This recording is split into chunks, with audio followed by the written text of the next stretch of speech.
What can the diaspora do? What diaspora can do is get our lawyers together and say, okay, who in the diaspora's family have lost something? We want a class action suit against the Russian government.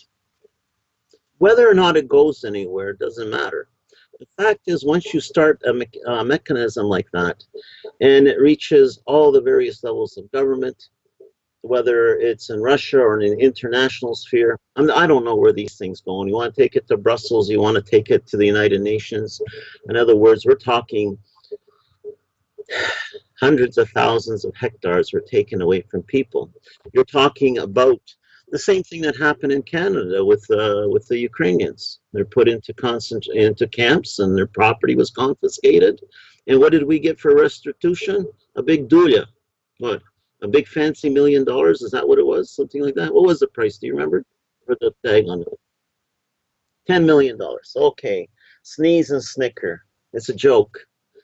What will the diaspora demand from the Soviet or the Russian government? We need to be compensated for our losses. So wouldn't this be a nice thing to do? Get some people, some professionals who are gray eagles and say, you know what, we're all retired boys. No one's going to help us with the money. Let's go have some fun.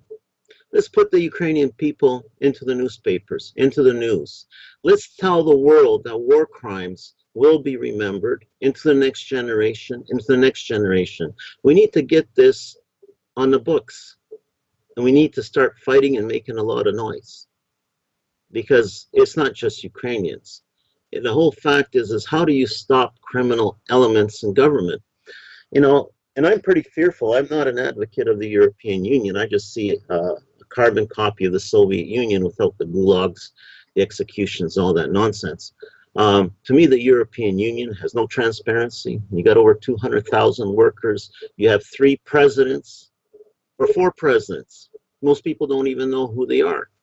They're not accountable to anyone because none of them have been democratically elected. We are really heading down the bad road. And so here we are again. We came out of one union. We haven't resolved the issues. Many lives have been destroyed.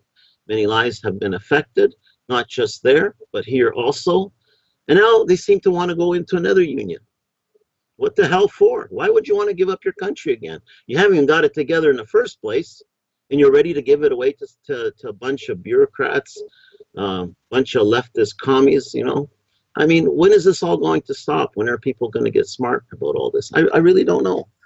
But Ukrainians have to demand restitution for their losses.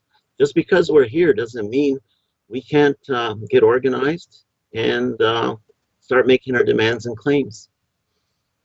And however that turns out, something's got to happen. Maybe not 10 million, maybe 10 billion, but it would be something. It could possibly take that money and donate and do something for, you know, those children who have all kinds of shortcomings in Ukraine, you know, the Down syndrome kids, those with learning disability, the ones that are being swept under the dumpsters on the side of these Khrushchev buildings. No one cares about those kids in Ukraine.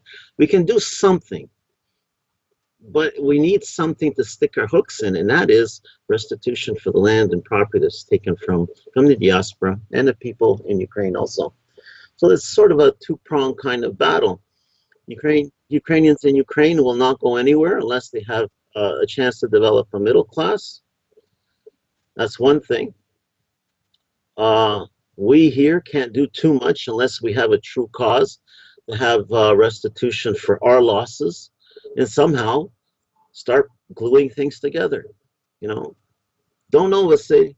It doesn't sound, I don't think there is a future for Ukraine now unless the diaspora launches a lawsuit for restitution for both the citizens of Ukraine and Ukrainians outside its borders, and it doesn't have a chance in hell if it doesn't bring in organized union labor, effective organized union labor as we know it here, into each working environment in Ukraine to start battling it out on the battlefields of society. Forget the European Union, they're just a bunch of crooks. You don't need another branch of government to feed. We've got enough of them. what is it that the people could do? You know, we're talking about politicians. Oh, Poroshenko's going to do this and Groisman. But what is it that the people can do? The people can change the environment they work in.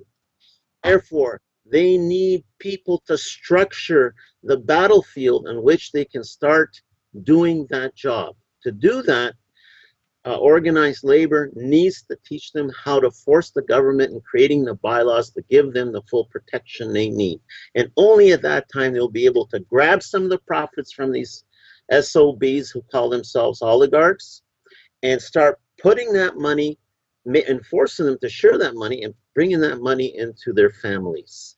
And with that money, they can start changing their street, their community, places where they live. Outside of that, they can't expect the government to do anything. They're only there to win the next election. There is no other purpose for these people. They have not empowered the people. And the Ukrainians in the diaspora need to empower themselves by demanding that there is restitution for their losses.